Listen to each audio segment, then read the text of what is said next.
This is a video response to Decha1981's video, 10 Questions for Christians.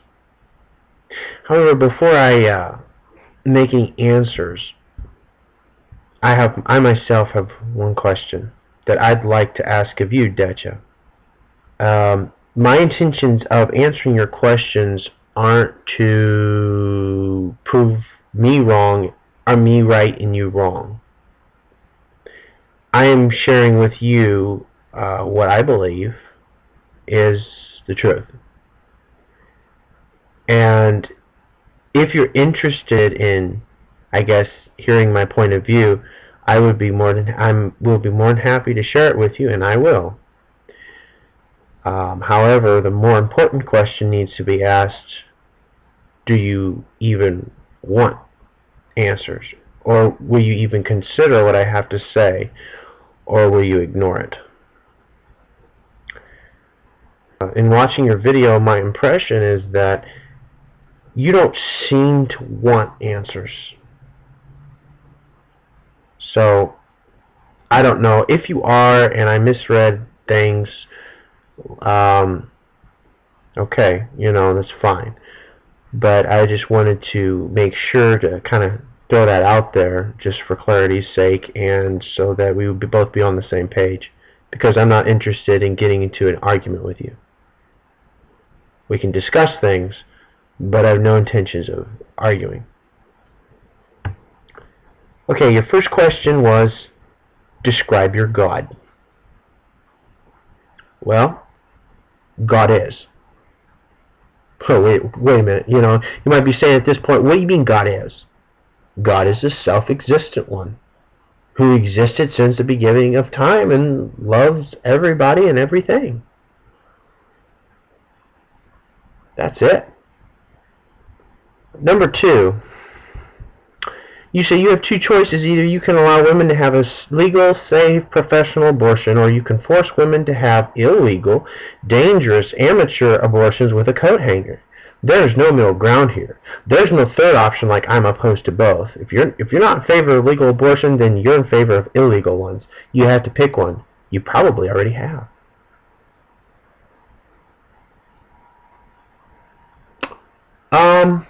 For me personally, I would leave things the way they are now, but with the exception that I would make sure that women make an informed choice before they go into an abortion clinic or something like that, because the facts do show that there have been, for lack of a better term, adverse side effects or adverse things that have happened to women after they've had an abortion. Please look at the video description and you'll be able to check out 2 links on the subject. If you could pick a YouTube atheist and a YouTube Christian, force them to have sex so that you could watch, what would you pick? See right there, I know you said people aren't supposed to take these questions seriously. But this is tantamount to how to call it. It's like you're treating this like a sideshow, a circus, and I don't appreciate that. I really don't. So I'm not even going to bother answering that question.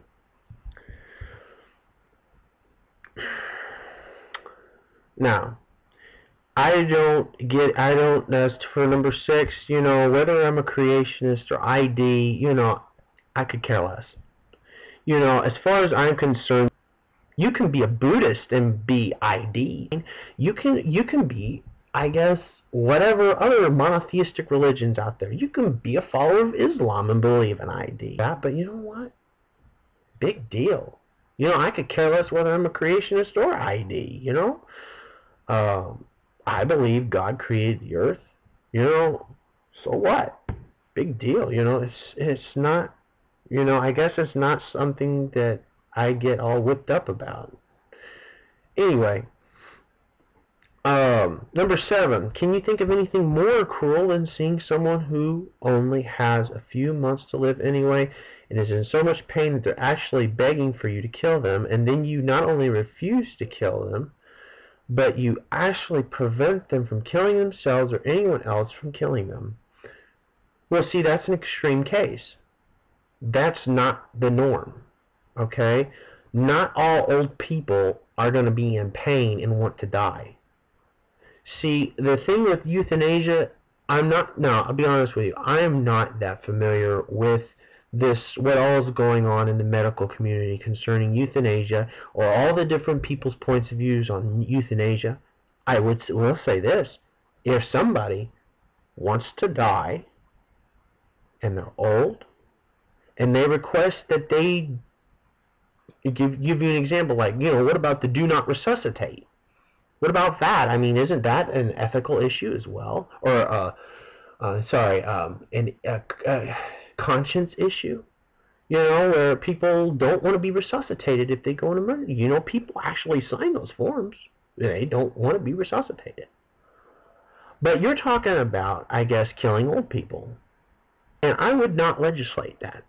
If I were in charge, I would not legislate euthanasia. In fact, I'm going to let the people decide whether they want to be euthanized or not.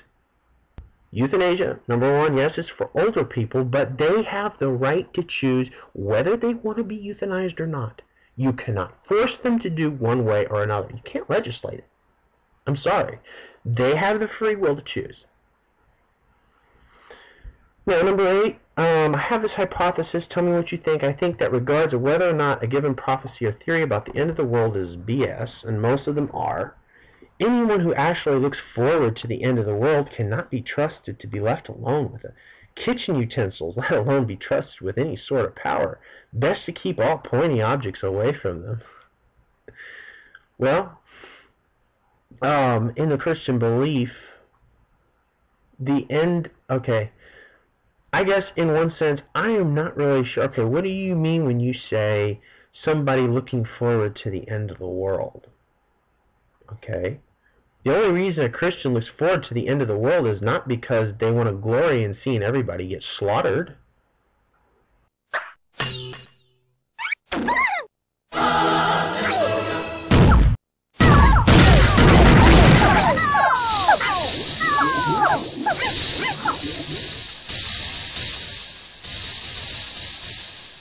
What are you up to, soldier?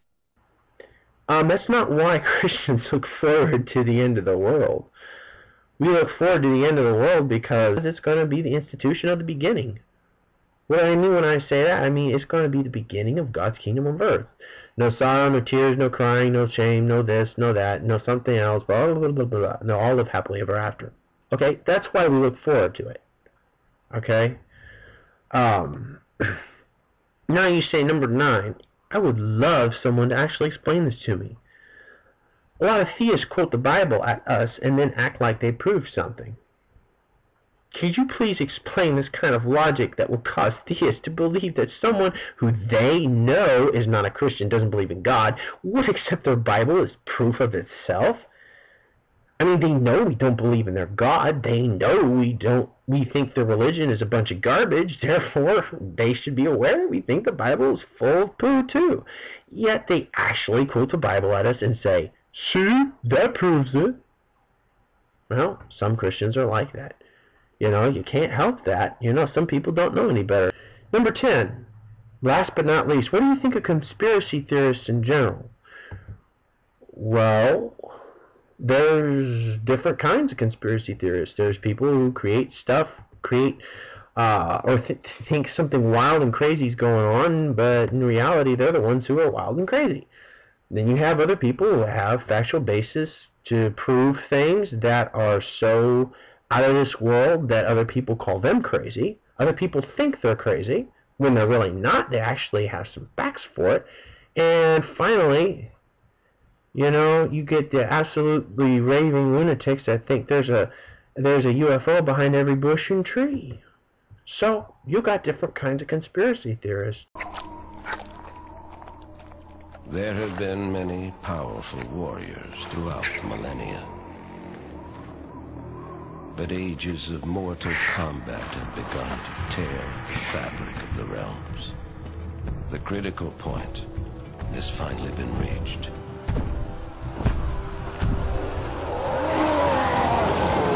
It was foreseen that combatants would one day grow too powerful and too numerous.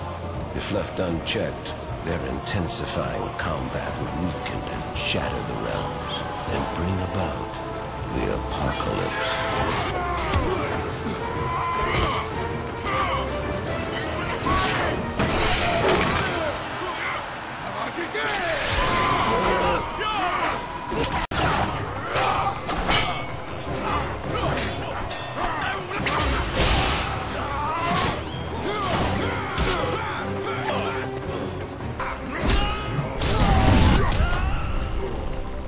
The Elder Gods demanded a safeguard put in place to avoid total destruction.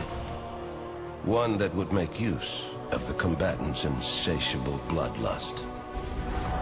Like moths to flame would be drawn to battle.